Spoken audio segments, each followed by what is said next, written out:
All right, everybody, welcome to episode 5 of Stage Banter with Mr. P. You know what this is. This is where we bring bands on and we talk about the stage banter, the things they've said, the things they shouldn't have said, the things they wish they said. It's the real part of the live show. Fuck the music, fuck the dancing, fuck the beer. It's all about hearing what they had to say on stage, unless they're Ramones and all they do is count to 4.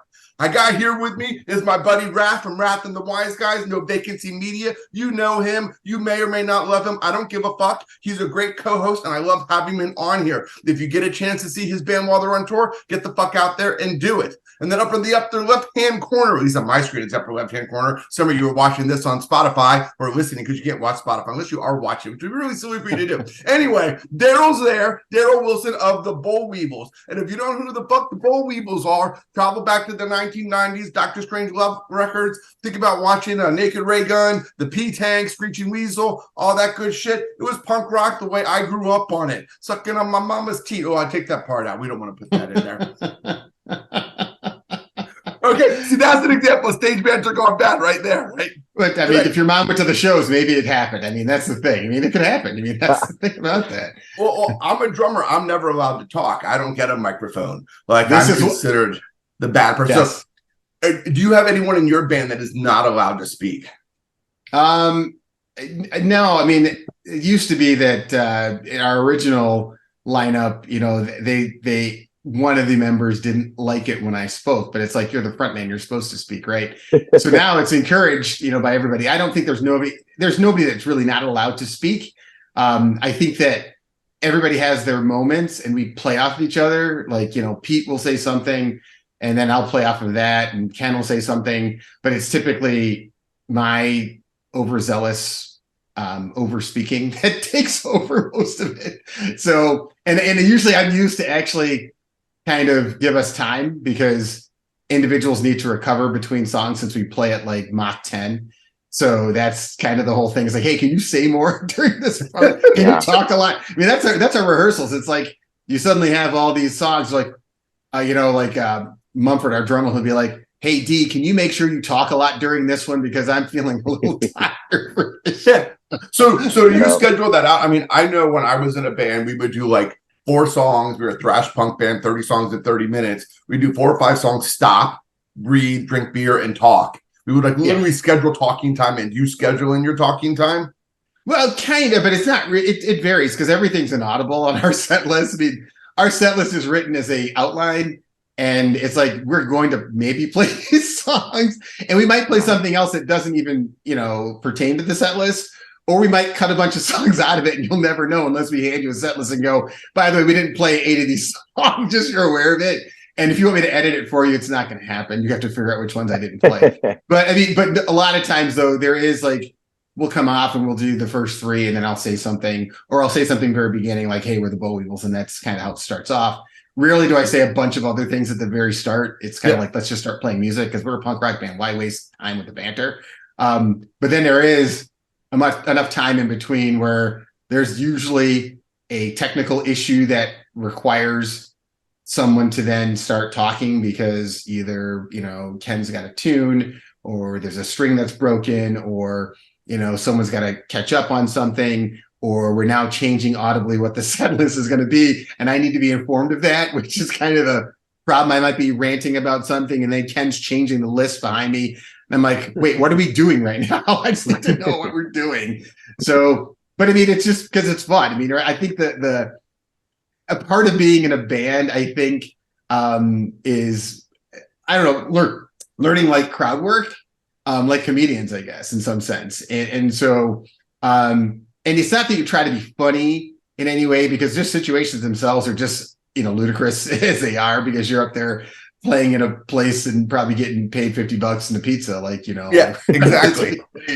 But the reality is, it's like you learn this whole thing of how do you deal with, you know, a crowd that you have to win over, or how do you deal with your own nervousness and you're kind of just ranting about things, or how do you deal with hostility, or how do you deal with even accolades that are being thrown at you? So it's crowd work, and I think some of the best frontmen to bands would be people like comedians. Like Ben Roy, I think, is a really good frontman in a band because he's a comedian. You know, Cal Kinane is a great guy in a band because he's a comedian. I mean, those are guys who I know personally who, yes, they get their work from that. I could never, I can't say never, you can always learn something, but I think that a lot of us in bands, specifically Chicago bands, we're all about the how do you interact with the crowd, because the crowd can give it right back to you just as much in Chicago. It's not like there's always going to be, this good give and take. Somebody's going to tell you straight to your face that you suck, and you're going to be like, well, a little bit. I noticed that in the videos I listened to, more than almost any band I can remember listening to in a long time, the people really shout a lot of shit at you. It's almost like you're at a Rocky Horror fucking movie, and like they're shouting things, and it's like and you're responding, and it's like encouraging them, and then they keep shouting stuff and mocking things. And I think there was one thing I watched where they were mocking Pete for being from Florida, and they kept like go back to Florida. They were letting the Liars it go. Club video. Like they were just coming after you. I think one of the biggest things about being a Chicago band or a Midwestern band is that, we don't stand for bullshit, right? I mean, we're really, we have a really good scene, right? Our scene is awesome. Yep. For us. I mean, if you're not a part of it, it's almost that whole documentary of you weren't there kind of thing, right? And we are definitely very territorial in our beliefs of what we have. And we will go up right to you and tell you that you're full of shit, that kind of thing.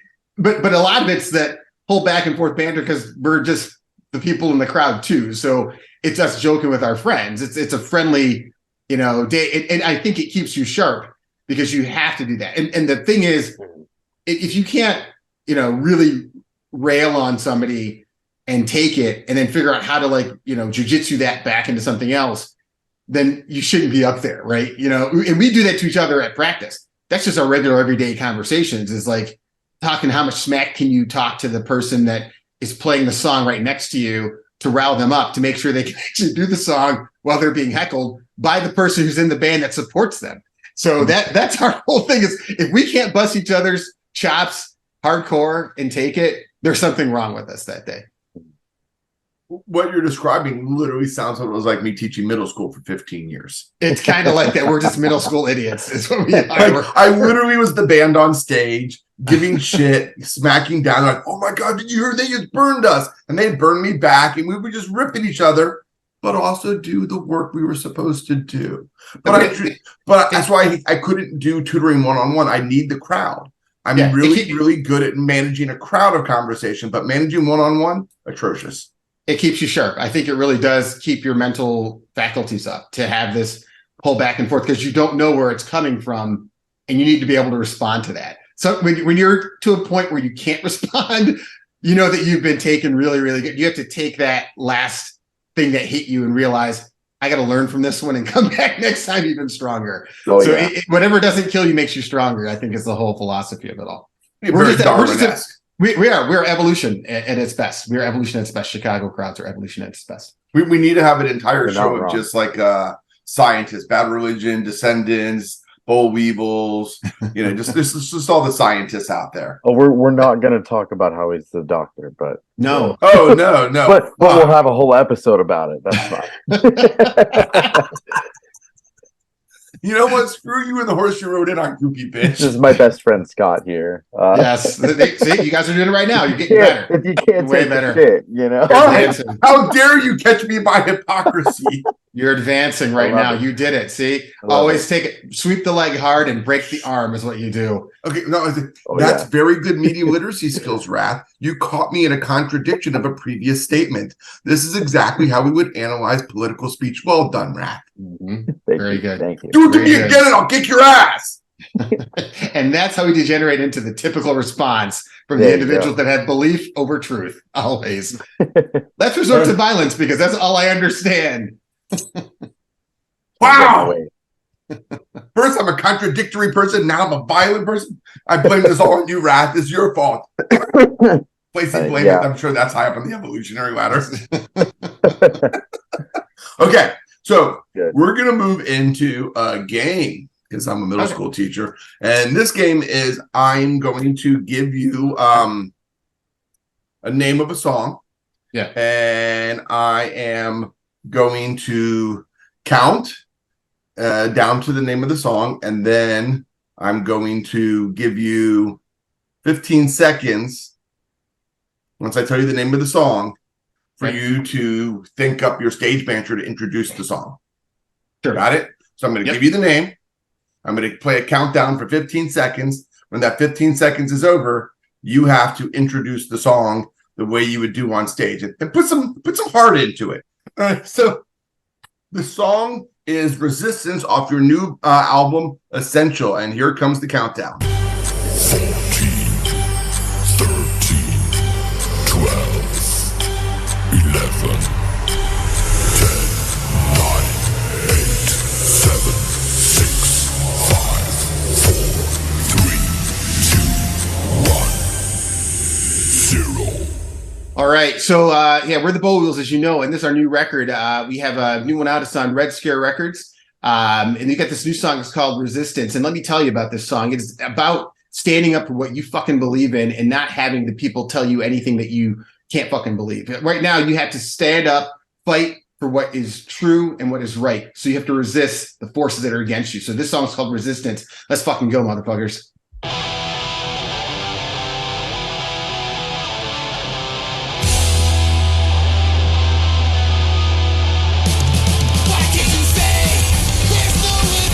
Start hitting people. Yeah. I'm chair pity.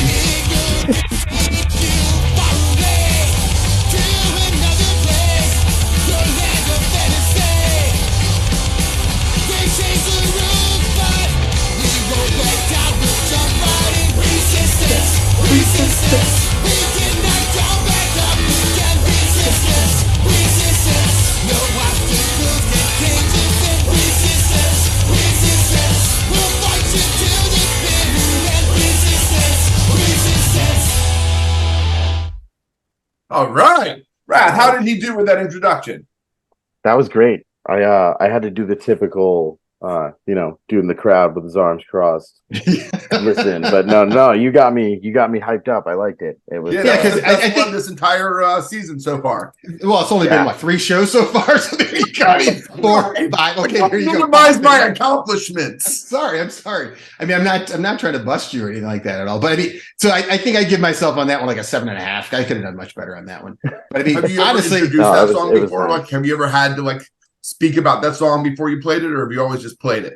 Yeah, so I mean, that song does have its merits that it comes out of resisting, forces that are now pitted against everyone, right? So it is about standing up and looking at how the air around us is moving in this direction that is trying to take us down this dark path. And there are people out there that have to have their voices heard, and you have to stand up. And it's like an anthematic. It's totally marching orders. It's like going out to, fight the dark forces that are out there, whatever those forces are. And, you have to make it, in some ways, you never know the crowd, so you make it generic. But I mean, we all know who the evil forces are. And so it's like a matter of standing up. And it is anthematic. And I tell people, it's like, this is your chance to fight and resist. And say those words, and it hits you. That's one thing I think that most bands have to have is some anthematic music. I've always liked anthematic music in its own way, to sing along and to get you hype and to get you going. It's been out through antiquity, right? I mean, you get your marching orders. You play the drum, doom, doom, doom. You can march to your death, and march to fight. But our song kind of hits you. It's like that. Fuel that's there to light the Molotov that you throw at the vehicle that's coming at you. Yeah, I mean, it's one of the reasons I picked. I'm a social studies teacher, right? And having just left Florida and talking to friends down there that are still fighting the good fight, particularly my friend Ripley, who sings in a band called Mace. Men are cunts every day, or something like that, or men against. It changes all the time, but she's doing a great job of bringing it to the forefront of the inequality that is being oppressed upon LGBTQ plus communities, and spreading that word. And so I heard that song. I was like, oh yeah, this is definitely the sort of song that I would want someone to say something beforehand. I don't want you to say as much as Jeff Ott in 15, Like, I don't need a 5-minute speech. That's right. And then, we'll do a Food's Not Bombs thing. Then we'll have some fruit we'll hand out to everybody, which is awesome. Yeah, and everybody's a revolutionary. But 15 was so amazing. 15, that's our jam. Don't even, don't rail against 15. How dare you? I'm gonna pull out Swain's first bike ride right now, and you all can just shut up, and I'll just listen. You guys can go to hell. Okay, so RATH is doing this next part, right, RATH buddy? I just poured the shit out of RATH. He was like, did you? No, yeah, don't do that. I think a part of the stage banter that always comes in. I think the biggest thing that always happens with stage banter is the dropping of the motherfucker. That's always something in there. Hey, what's good? You're dropping this pin up, motherfuckers. What's up, motherfuckers? Hey, motherfuckers. It's like that just goes in with everything. Yeah, I definitely have some well-timed motherfuckers in the set. It's yeah, I had this one agnostic front live. I was like, everybody do the creepy crawly.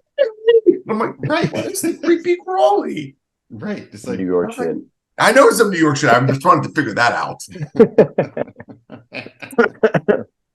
All right. So this next bit is you're gonna have to guess the band. Guess the band. Okay. We're gonna read some banter, and I try and make sure that it's someone you can hear. Like I just had an interview with Gary from Kill Your Idol Sheer Terror. Yeah. And knowing him and what a big fan he was of 7 Seconds, I read him. So I'm always spoiling it for you guys. Everyone else is going to hear this after episode 4 comes out. So he guessed it in one shot. Yeah. Okay. It was all about unity in the scene and positiveness and not hurting each other and the beauty of punk rock to bring a community together. It's like, that's some 7 Seconds shit right there. Right. We'll see if I can get this. Let's go. All right, you ready to go, RATH, or you need a moment? All right.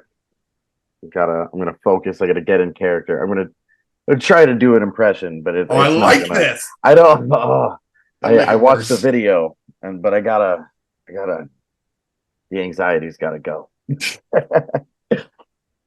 not gonna be good. So open it up, motherfucker. Get that anxiety out. Right. Yeah, let's make it happen, bro. All right. Good afternoon. Good evening. It's like 7 fucking o'clock. We're actually playing a show at 7 o'clock. Typically, it'd be like 1 o'clock before we'd be going on. I mean, honestly, this is really special. We haven't had an all ages show since like Hoboken. This is kind of a cool thing. If you think about all of us, most of us here today who are at the show, a lot of us, we got into punk rock and went to all ages shows back in the day. It's pretty nice that all of us were kids can bring our kids to these shows. If you brought your kid today, thank you very much. Live music and the ability to see live music is almost dying in a way. For a local show, to have people able to come out and see it, and having your kids able to come out and experience a live show is something everybody should do. Is that Todd Pot? Is it? What's that? Nope. You get 3 tries. Not yet. Keep going, buddy. Okay. They can see that this is what artists look like when they're actually perfecting their craft. Because when they hear sometimes is this whole process thing of an artist who's huge, but they never see the beginning of that artist growing. So they might think that they can accomplish this in any way. But I mean, we were just a bunch of dumb kids who went out to shows and thought, I want to do that too. Is this Rise Against? Nope. Oh, one more shot. But you know what? You're getting closer. Getting closer. It's a Chicago band. It is. I didn't want to go that far, but I'll give it that much. He's only got 1 guess left. So make sure you take your kids to live music shows, especially small local shows. We should get all ages shows going again. Let's do this more and more. Let's keep this alive. So Is that Alkaline Trio? No. It's you, bro. It's the Bollweevils. Yeah, you said that shit. It was at the shop. It's funny because that had to be that show at the Apocalypse Hoboken that we played. Yeah. That was an all ages one that we played. So that's why I was saying Apocalypse Hoboken, because I thought it was Todd that was saying that. But yeah, I don't even know my own fucking voice. I was like, I'm gonna try to do this horrible impression where I'm all nervous and I say shit. I guess I don't listen to what I fucking say. I guess I just banter off. Fuck me. I thought it was funny. I was like, will you recognize? I was like, I like what you said here. I was like, this is fairly like for a straight from the hip poignant thing. It's like it really cuts to things I really believe in, which is all ages venues and bringing the kids around and like being part of everything. I was like, does he even remember he said that shit? I think I say something like that if there is an all ages show. I probably do. So it probably was the heat of the moment and the whole thing. I'm not gonna make excuses, so I fucking don't even recognize my own fucking words. Fuck me. Well, I mean, like you said, though, sometimes it's all in the heat of the moment. Almost all of it is when you're on stage. All I know is that my words have been. I was there before Rise Against, so I influence all the things that Tim says. There you go. There you go. I think that's why I thought Tim said it. I was looking for this video and I found an 88 Figures Louie show that you guys had done, or a video of one. That was pretty cool. Yeah, that'd be fun. Yeah, I had started that. I had started like transcribing an 88 Fingers Louie to see if you could guess that one. And then as I was just listening to your stuff to get a feel for your own stage banter, I was like, let me fuck with him. You fucking asshole. I hate this show. And then I was like, Rath, should I do this? He's like, fuck yeah, you should. Yeah, that's hilarious. Like, oh yeah. Okay, keep going. Give me fuck you. Let's go. God, this show's making me angry. Well, good, because now we're on to my next one of my next favorite skits. Fuck yeah or fuck no. Oh, this fuck no to this show. How's that? Fuck no to this show. Fuck yeah to me, but fuck no to this show. Can't recognize no goddamn words. I agree. I say so much profound stuff I can't remember all of it. It should be in a book. There you go. I can document my stuff. You did say something profound earlier today. I did. And I don't fucking remember that either. I think it was about beliefs versus something else. I wrote it down. What did he say? What did he say? I was listening to Savage Beliefs when I said it. That's the thing. Oh, was that your belief system is bigger than your truths? Yes, it is. Yes. That's going to be like your next album. It should be your next album title. Yeah. No, I won't remember anything about it. So no, I'm not going to do it just because that. Fuck your system. Fuck your beliefs. I believe I'm not doing that. Well, speaking of beliefs, fuck yeah or fuck no. You go, fuck yeah. No, fuck yeah. Fuck yeah. Fuck no. Right? Fuck no. I'm going to give you some things that I have seen happen. And you can, I'll count to 3, and then we'll all do fuck yeah or fuck no, and then we're going to argue and fight over whatnot. These are acceptable things to happen, right? Sure. All right. So you're at a show, probably Philadelphia, and everyone's doing the horseshoe, and they're crossing their arms, and they're just doing this, and you're like halfway through your set. Is it okay to be like, hey, fucking move around or do some shit? 1, 2, 3. Yeah, fuck no. Only if you're really drunk. Nah, I don't think it's worthwhile. No, it's just. I can only see it when I'm really drunk. You don't have to play if you can't, win people over with what you're doing from the get go. Then fuck them. Who gives a shit? Play for the people you play for. You don't asking people to do shit that they don't want to do already only invites more violence. That's all it does. It's like why do that? That's like the whole idea of being quote punk rock is to resist being told what to fucking do. So as soon as you start doing that, you become the evil empire. So you can fuck right off. It's like somebody's telling you, hey, you need to move around. It's like, I don't need to do shit for you. That's like even more digging your heels in. I paid to get it on where the fuck I want. I had to draw a fine line because, and I've asked this question in the past. There's obviously a distinction to like, oh, they're already having a good time. And then there's a kind of lull to some stage band and you're like, okay, tear this shit up on the next one. But that's encouraging the behavior that's already happening. Right. Whereas this is like you're a comedian and no one's laughing and you're saying, fucking laugh at my jokes, asshole. Right. Exactly. That doesn't work. You better, find a way to make your jokes funnier or win over the crowd doing something else. It's like, I think a lot of what energizes a band is the energy you get from the crowd too. So if they're not giving it back to you, your performance starts to suffer anyway. It just starts to go down and down. It's hard to pick that up. If you can, that's a Herculean effort right there that you picked up from the losing side. If you do something, you better like start taking a turkey baster and shit out like Gigi Allen to fucking get the crowd to move if you want them to instead of asking them to move. So pull a Gigi move if you need to. Well, that's why I would say I would do it when I was drunk. I would dive right into blind rage and just see how angry I can make myself and the crowd. Because fuck it anyway. If they're not moving, you got to do something. Fuck it, start throwing shit. They'll be moving on you at that point. Yeah, fuck it. And then you got a story.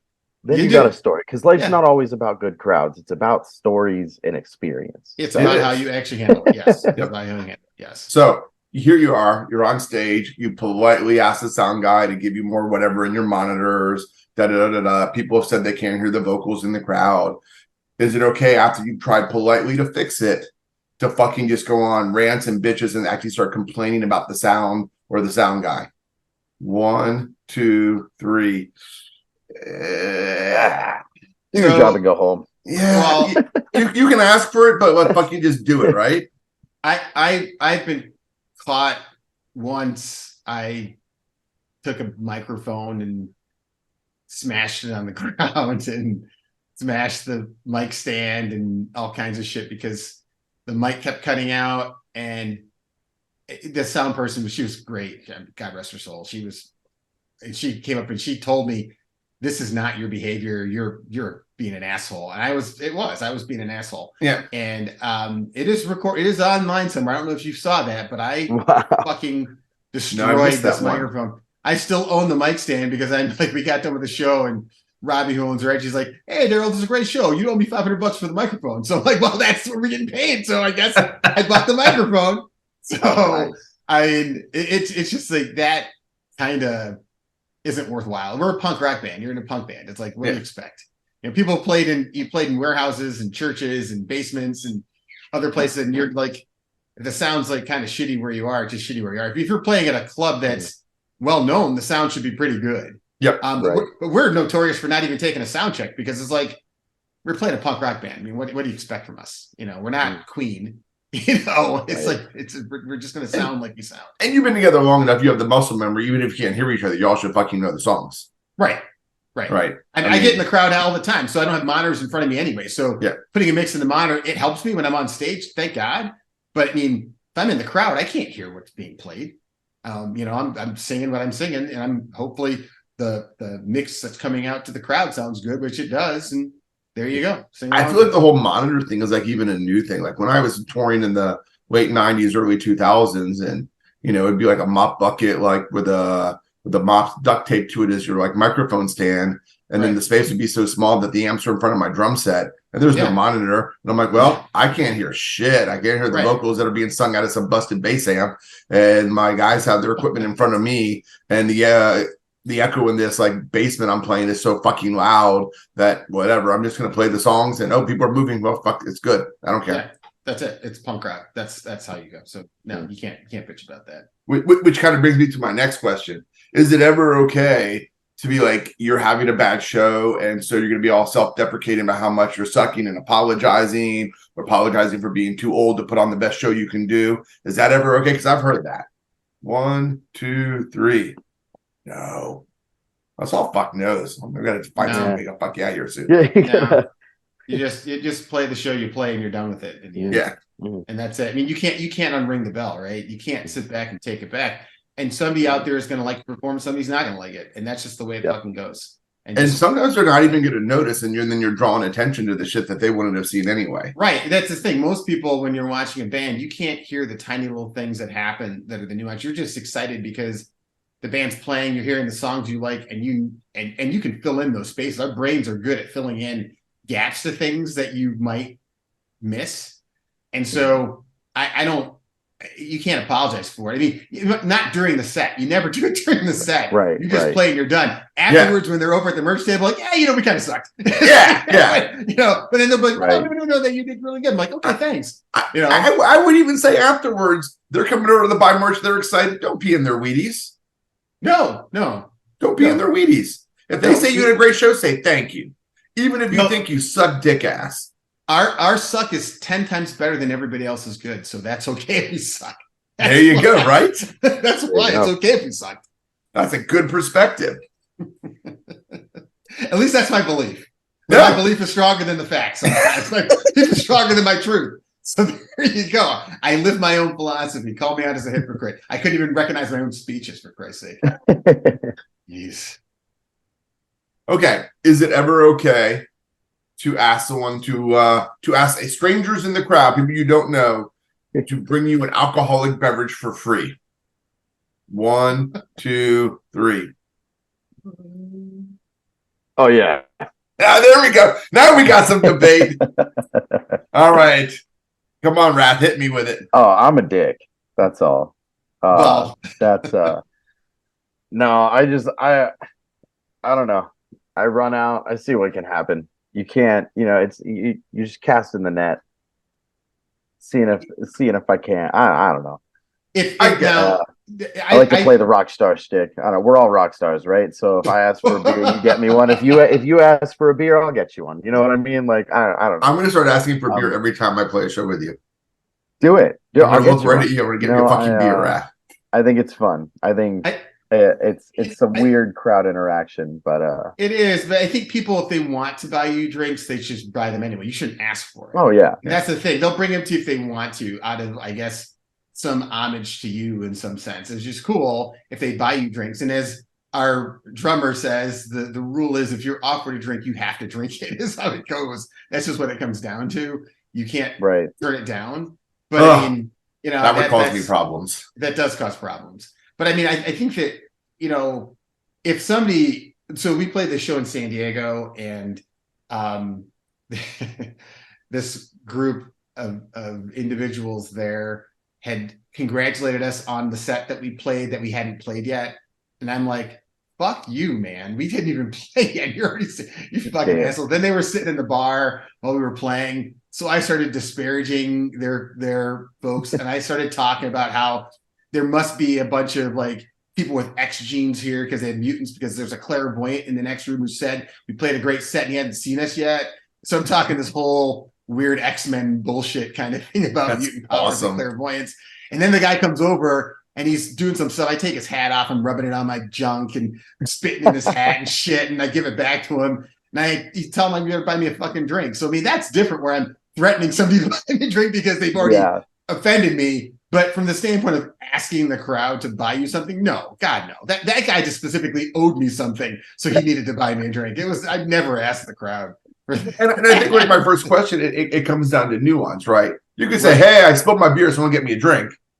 Right. I mean, or there could be every song, I said I want a fucking whiskey. I've already asked 5 times. I think you bring your own. I mean, Ken is typically bringing a bottle and pouring it for people in the crowd, which is what Ken typically does. So he's usually sharing drinks with them. I mean, that's what we like to share with everybody else. And so, I have had shows where I'm playing drums and people are coming up just pouring beer after beer into my mouth while I'm playing. I've been there. And those are certainly fun. And I'm using, back in those younger days, I just wore my boxers, so it was good and sexy. A waterfall of beard cascading down off my beard as I'm just slurping in Natty Boh in Baltimore. Natty Boh. Okay. I'm looking at my image. I turned into like a ghost now. It's like I'm like a what'd you do? I don't know. I'm probably some weird Jedi. You got a light like that. I'm a force ghost. It's all good. Those of you listening on the audio, you'll just have to imagine what it looks like, or rewatch it on YouTube. Blade. Right. Why not? Force ghost. Force ghost. Yeah. Our next segment is called "I'm Not a Cliche." I'm going to play a little bit of intro music for you. A cliche.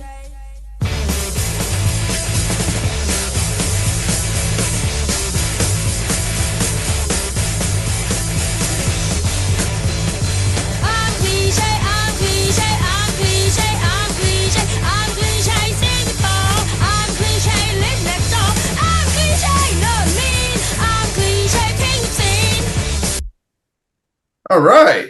So if you've watched this episode, I like to say, can we think of all the cliches? Let's, as a group now, come up with all of the cliches that we've heard. I will start with tip your bartender.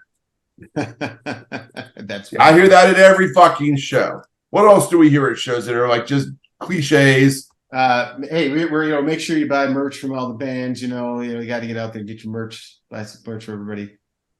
All right, Rath, you got one? Yeah, you got to follow us on all the socials. Yeah, follow us on the socials. That didn't used to exist. Right. True.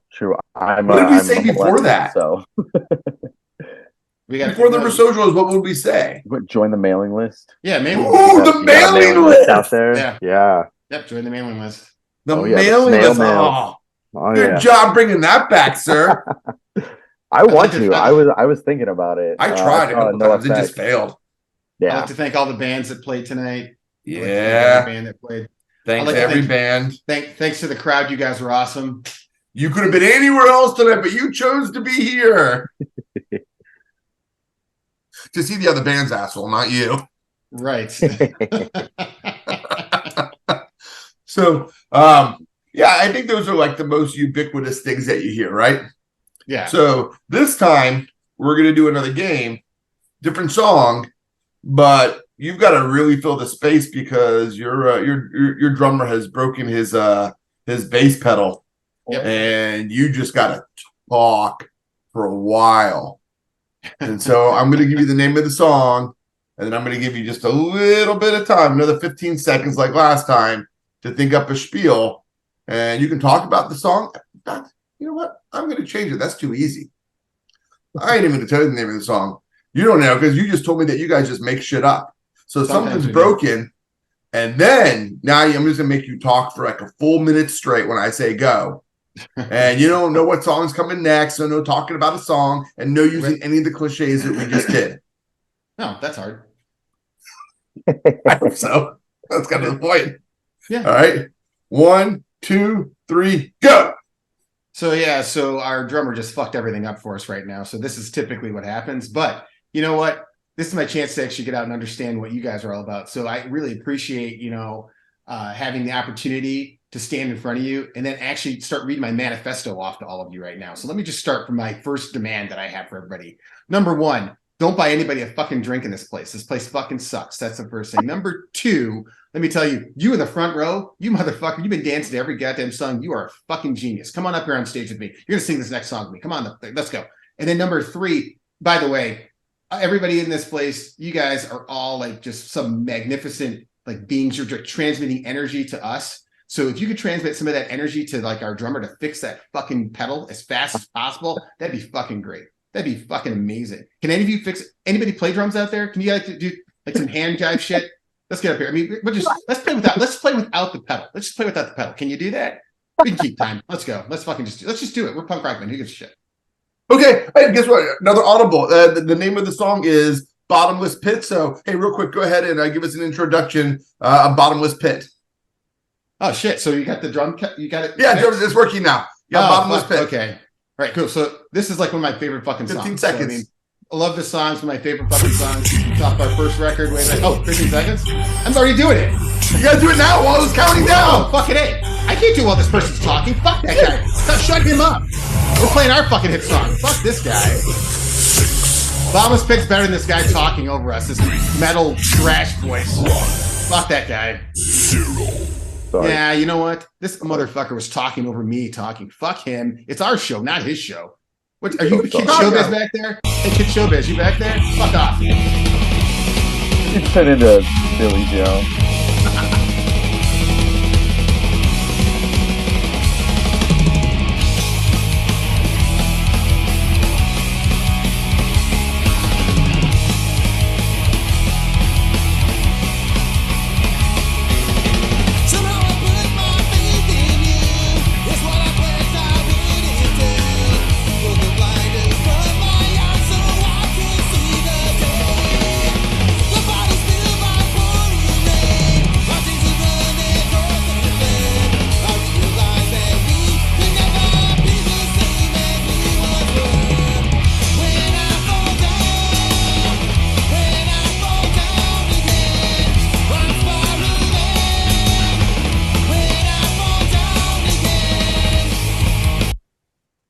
All right. So you played the old version of the song too, which is I'm going back in the day. So funny thing about, I was saying this to my kids the other day, and my wife mentioned it. For all the stage banter and things, I cuss a whole bunch between songs. My stage banter consists primarily of profanity, and because I don't cuss during our songs, I really don't. We don't have any real cusses in our songs, so I get all that out in between songs, and it is just verbally vomiting every profane word ever to exist throughout time, and how can I fit them into a short span of time and use fuck as an adjective, verb as a I wish I noun. told you couldn't curse. I should have said no cursing.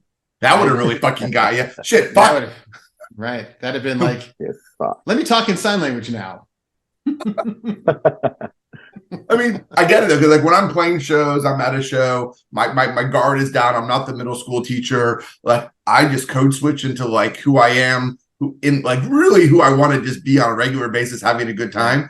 I don't know how I'm always able to shut it off when I'm in the classroom. I think I'm like fucked up a couple times. So, but that code switching is like, oh, okay, I'm in a moment where I'm allowed to speak how I fucking want to talk. Yeah, I have to shut it off a lot, but Yeah, I am when I'm freed up, it's like a it's horrid. It's funny thing is in saying that, I realizing that having to, if you use profanity in its proper way, it's like, okay, it's great, but just to say profane stuff just to say it is kind of just dumb. It kind of is. And I probably say a lot of dumb, stupid stuff all the time. I really do. Smart people saying dumb shit. Right. And then when I say the profound stuff at a show, I can't remember because it's like, wait, I didn't cuss during that whole thing about all ages shows? Oh my God. In fact, RATH added a cuss word. There was no cuss words in there. No, RATH, you know what audible. there was? No, there was? No, there Did was. cut I it out? listened to it. Yeah, I did. I listened to it and I was like, I don't know if I'm gonna edit this whole thing for like perfection. But yeah. It was Yeah, 7 I probably fucking cuss. o'clock. I didn't type that in the transcript, so I thought you added it. I thought you audible. No, well, I did add it. I changed it. Oh, that's what I'm saying. You added it. I said what he actually said. You Oh. made a mistake. Not what I typed. I was trying to be a little indirect. I wasn't just gonna be like, you fucked up, man. No, Right. so I didn't realize I fucked up. I'm okay. I can handle the criticism that I somehow missed a fuck. Right. So, RATH, how do you think Daryl did with that audible? How did you do, like, introducing a song you didn't know was coming up and managing this bass player or drummer, space pedal? Fantastic. I mean, better than me. I do love that everybody is like, I have 15 seconds. I have to talk really fast. And it's like, you talk slower. You don't have to say as much. Right. But you already had a lot to say. So it's perfect. As somebody with a lot to say, it helps. Yes. I get the stage fright sometimes, so I end up being a deer in the headlights, and I'm like, I wrote like 4 pages of shit to say before this, and I have no idea what I'm doing. So here I am. think it's diving into the water and just say it's cold, you got to swim.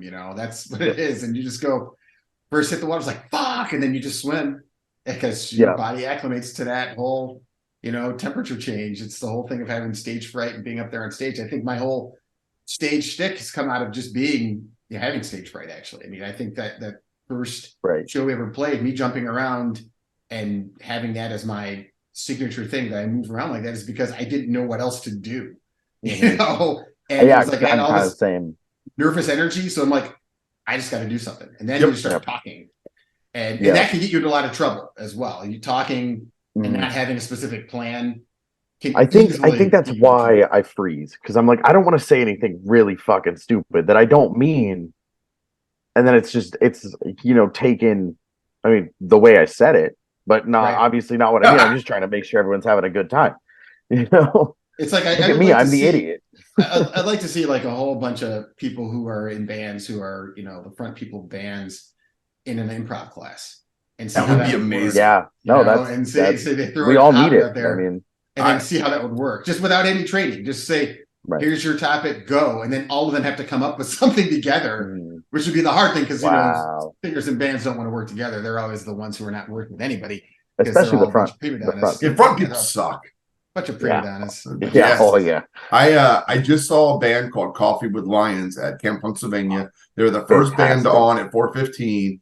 And I was so upset I didn't get there fast enough to record their stage banter. But there was 10 minutes, and I'm at the far end of the camp, and I'm just listening. And I was like, and they're just going on and on, like we can't play for 10 minutes, so we're just going to talk. And they just talk, and it was funny as shit, and it was so good. And I'm like, motherfuckers, you guys are fucking brilliant. And they're all just joining in, and then they had brought a case of PBR and were putting it up on the rail, and they were just trying to get people to come down and watch the very first band of the festival. And I was like, wow, you motherfuckers. By the time they kicked in, it was half the place had already come to the front and ready to watch them, and they hadn't even hit a note yet. They drew people in with that shit. That's the way. That's the way. It was goddamn brilliant. Punk rock Pied Yeah. Piper. Yeah, that's how we do it. All right. So, Daryl, anything else you want to say about stage banter? Anything you've seen that was really good or really shitty? Anything you need to change about yourself? Oh, for me, I change about myself. No, I wouldn't change anything about me. It's just saying. I mean, it's like you're who you are, and you just get up there and do your thing. I think just being genuine is always the thing that attracts people to bands. I think one thing that's kept us, I guess, in the public eye or people that still seem to care about us and like us is because we're genuine over who we are. It's like, we're not trying to put on airs about anything. It's just like, this is it. It doesn't matter what our professions are or, what our, who we are as individuals. It's just like, we just are who we are, and you're going to get that same thing. And I think that's the whole thing of the back and forth stage banter too, is that if you're talking to me at a show, you're talking to me up on stage too. That's the same kind of banter that's going to happen. So it's not like there's anything different that you'd get if you just sat down and had a conversation with me. It's the same conversation I'm having with you up on stage too. Does that crowd interaction, does it follow you out of Chicago? Like I said, I watched all those videos where people were really doing the Rocky Horror back and forth with you. It felt like if you play other places, did the same thing happen? Or do you feel like the major difference between your stage crowd interaction in Chicago? I think it's different in some senses because Chicago, it's like they're the same people that we see at Liars Club, the same people we see at other shows that we're hanging out with, on shows with us. So it's almost like all your friends are there and you're just having a back and forth with your friends. And people that haven't seen us or don't know us in that way don't always have that kind of interaction. Some people do. They know to come up and they can start talking smack because they're good friends of ours. But other people are like, hey, they're the band, and you can't do that. But I'm like inviting people up to not to engage in some kind of like back and forth that's a negative, but just like, hey, let's engage. Let's like hang out. Like, hey, I want you to sing in this song. If I see you singing along, you got to come up and sing. That's what we want you to do. We want this to be a communal thing. I'm not going to force it, but I'll give you the wave and you have every right. And I'll put the mic in the crowd. And if you sing along, that's cool. If you don't, cool. I'm going to still sing the song with you, or I'll get in the crowd with you. That's my thing. I'll go into the crowd and go out there with you, and I'll be out there with you anyway. And then we all get to interact in that way, which is cool. Rad. Fucking A. I really enjoyed talking to you, Daryl. Not so much you, Brad. Daryl, It was fun. I still feel like I got a big 0 on recognizing my own fucking banter. Yeah. And for people watching on YouTube, I am bothered by the fact that you're not wearing a black band t-shirt with glasses and a backwards black hat. Like, did you not get the fucking memo? I'm wearing a black t-shirt though. I mean, part of the memo. You're close. I put my glasses back on, but my glasses are so glary, It's like, there we go. Okay. Now we just need to put on a backwards baseball cap. Same. I don't wear hats. I don't wear hats. Really, I really don't. It's hard. Hats what? And dreadlocks. I'm not wearing one either. Yeah, see? I'm done. I'm gonna just turn mine around. There, I'm gonna keep wearing mine. Hats and dreadlocks don't go very well together. It's just not a good thing, I just don't wear them. It's my Dinosaur Jr. hat. That's a good hat. Fucking great hat. Last time I saw them, Jay Mascis like totally ripped some dudes a new asshole because they were close to the front stage. And Dinosaur Jr. is a really loud band. And the person started complaining about the sound. And he's like, what the fuck's your problem, asshole? You're right up against the goddamn stage. The monitors are right there. If you want to hear a better sound, then back the fuck up 50 feet. It's like, here's how sound physics works. Here's how sound waves actually function. Are you a fucking moron? It's like, let me give you a physics lessons here. Here's we're going to teach you how physics works. So sound waves traveling at you, you can have dispersion because of actually bodies and other things if you move back. People don't always stand in the back because they're old. Sometimes they stand in the back because it sounds better. And because you have presbycusis, because your ears don't work as well as they should. So that's how that works. Use the big word that I didn't know. Yeah, it's just bad stuff with ears. Ringing, all that shit, your ears. That's why I wear eargasms. I basically, I'm just looking at becoming more and more deaf every day is what it comes down to. And I like to keep turning the volume up on my television so my kids go, what's wrong with you, Dad? I'm like, what? I get one of those horns. What? Hey, what? What? Yeah, my wife's like, you're deaf. I'm like, I don't know what you're saying. I don't know what you mean. What did you say? Yeah, you're deaf. I don't hear you. It's like, you don't hear me or you can't hear? That's a question. It is a question. We need more profound questions. Cursing and profound profoundness, not profundity, not for fecundity. Fecundity, the ability to get pregnant. Yes, ability to get pregnant. Yes, you learned that from actually. You had to look that up like every other person did when you got no control by that. Yeah, I did, and you did look up. Yeah, I did. I Want to Conquer the World, which is one of the greatest songs. You're like, is your fecundity a tremolo or a treasure? What's a tremolo? What's a tremolo? What's fecundity? I think they taught me the word irascible too. So it's like just the best. It's like you get your definite thesaurus out to figure out what every word is, and I just need a similar thing. I think I got the dictionary. It's like, this is great. I love intelligent words that are said to me. I actually always thought that Bad Religion's lyrics were kind of like comic books. Because they have such a limited amount of space, they generally have to use bigger words and a higher vocabulary to get the meaning across, because they can't use a bunch of small words. They have to use bigger words that have a more complex definition. Yeah, I didn't think about that. That's actually a good analogy. That's a very good analogy. I like that. That's what I'm getting my PhD in, is using graphic novels to and multimodality to engage students. So that's really good. So my kids like to read their graphic novels, and I mean, they're books that they read. I mean, I'm a big comic nerd, so I have way too many comics, which is ridiculous. My kids can't read all of them because they're not all appropriate. Like, they can't read Saga because that's not going to be something they can actually read at this point. Right. Being 11-year-olds and 9-year-olds, it's like, no, that you can't read Saga. You can't. Not yet. Not yet. Maybe next year. Maybe next year. Right. Okay, so I want you, in your next show, do one of two things for me. I want you to bring someone up from the crowd and tell them that they have to introduce the song. Oh, or maybe I want you to just fucking read a comic book on stage. Yeah. Think like when Andy Kaufman just started reading that might get me into a fight with members of my band. And I want you to do it in Chicago. I want you to do it in Chicago. Well, now that they see this or hear this, it's like, that's not going to work. So it's got to be something even more profound than that. I got to read something really I'm going to read a pamphlet from the Jehovah's Witnesses for you for a second. Let me here's the Watchtower. Have you found Jesus yet? Because I haven't. I don't know where he's at. It's like, where's Waldo? Where's he? Read some IKEA furniture directions.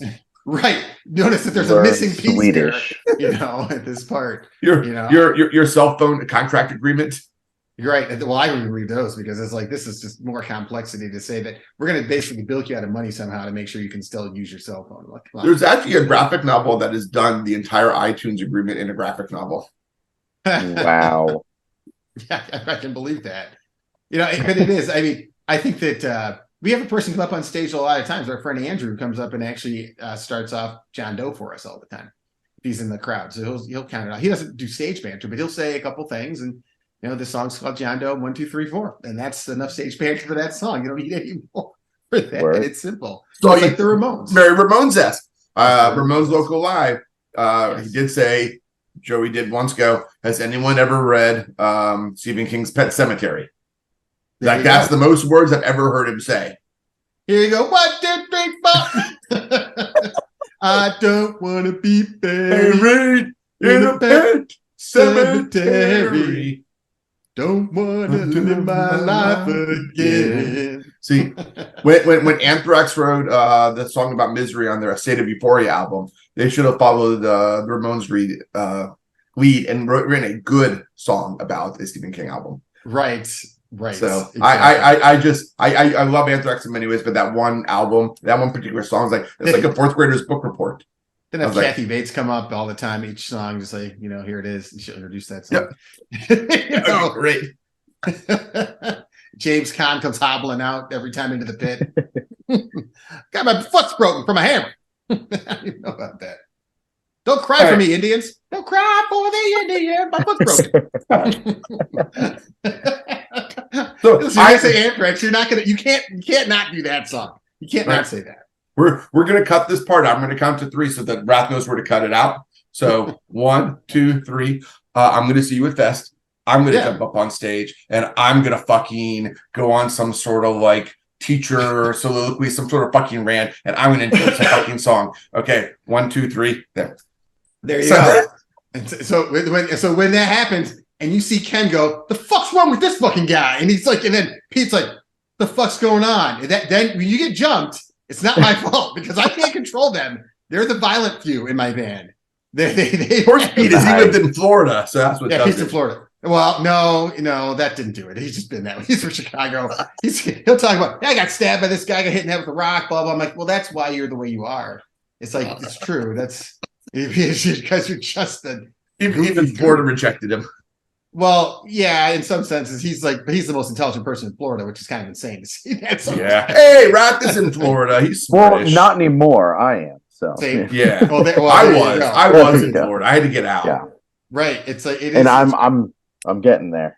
it's crazy. I mean, that's insanity. So I give it 5 more years. 5 years. That's it. That's Matt. I got some building to do, and then we'll be out. All right, fair enough. That's when Fat Mike will finally be like, "Hey, Wrath and the Wise Guys, what's this?" And if your aspirations go as far as Fat Records, then I feel sorry for you. oh as a no. professional. No, I'm giving it a couple years to get there. Yeah, when you get there, tell Fat Mike he still sucks, and that he for him to say that he doesn't like my voice because it's too whiny. It's like, has he heard himself ever speak? I guess I'll whine at him. I'll just whine at him. I guess I don't know how I sound anyway because I can't even recognize my own speech. So I guess I'm. There you go. Well, it was also me reading it, so I don't. You can't. Yeah, if you're trying to like do an imitation of me, I'd be like, "You fucking jagoff." Yeah, it was really bad. You really fucked that up.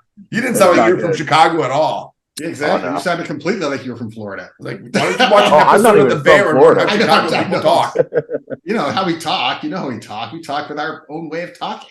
It's With your talking ways. very Chicago. I took my kid to a Bears game when I was there visiting my brother, and the people behind us were like just fucking ripping up and cursing, and it was like the Saturday Night Live skit of the Bears. Yeah. And she's like 13. She's like, "Can I curse with him?" I was like, "Fuck yeah, you can. This is a good environment to do that." And she doesn't know what the fuck she's saying, but she's like, "What the fuck? Why would you do that? What the fuck idea are you doing?" And she just screamed, and I was like, "Welcome to Chicago, kid." Yeah, welcome to Chicago. And everybody around was like, "You fucking know that, kid. You fucking tell those motherfuckers." You know, there's a bunch of jagoffs on the fucking. I can't put those jagoffs on the field. A bunch of jagoffs. They were spilling beer on her from behind by accident, and she didn't give a fuck. She was just so happy to like be around other people that want to curse like her. That's the actual fountain in Chicago that you actually do. That's Buckingham Fountain. There's getting beer, PBR or no old style spilled on you. That's what it is. It's old style spilled on you. Is the fucking Buckingham Fountain. It's like it's fucking. I mean, really, it's like you can't use the word jagoff. You're not really from Chicago, so they fucking Jagoff. It's like I use John because they were in Philadelphia. Get that Johns out of it. Give me one of those Johns. I'm gonna go John over there. What does John mean? Yeah. Whatever you fucking want it to mean. right. It's a contextual word, asshole. Think you guys come with us? Hey, you assholes gonna come with us? You fucking jagoffs. I'm not going with you, fucking jags. It's like that. I mean, that's Chicago talk. Jeez. You jagoffs, a bunch of Johns. It's a bunch of jagoffs. It's like it literally that is every day. I know, and I'm not even originally born in Chicago. I mean, I'm from Michigan, but I mean, I've lived here long enough that I think I have taken on the Chicago dialect in some way. That I sound Chicago-y. People are like, "Oh, you're from the Midwest." I'm like, "Yeah, I'm from the Midwest. I have like total, dialect that's a newsworthy dialect. I could be on the news basically because you understand what I'm fucking saying." But you can't be on Fat Records. I can't be on Fat Records because fuck that guy. There you You go. can be on the news though. I can be on the news. So I can be on the news and say, "No Effects is finally broken up. Thank God." It's like, You can. Right. We're going to close out the podcast here. Thank you, everyone, for listening to episode 5. We have episode 6 coming up with Chesty Malone and the Slice 'em Ups. We also have the Doll Riot out in California. We have a couple other rad-ass bands, and I should be able to remember them all at the top of my fucking head, but I can't. So don't fucking give me any attitude. Daryl couldn't remember his own fucking words. So I can't remember who's next guest on my fucking show. So it could be you if you're a band and you have anything fucking funny to say. If you don't, then don't fucking ask. Yeah, it was Rath that used to have pointed there. Like, thank you, Rath, for being a wonderful co-host. Thank you, Daryl, for coming on. Thank you, everyone.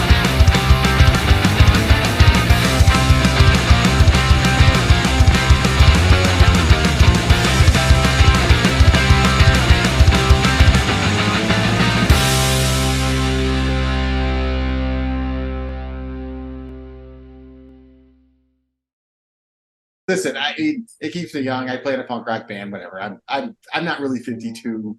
My knees are probably 75 from all the jumping, but my mentality is probably somewhere around maybe 28 because my brain's got to be semi-developed because 26 is the brain development age. So Yep. you know, it's all good. It's all good. When I taught It's middle all good. school, even with my own kids, I'm like, it's okay that you're screwing up. Your brain is not even halfway developed yet. Right. You're supposed to make huge, glorious mistakes. I'm Yes. technically fully developed and I still fuck up all the time. Right. Your belief system is much bigger than your truth right now. Yes. So that's what happens is younger people. And it's like, oh, you'll find your truths later on. You go, oh my God, why did I do that?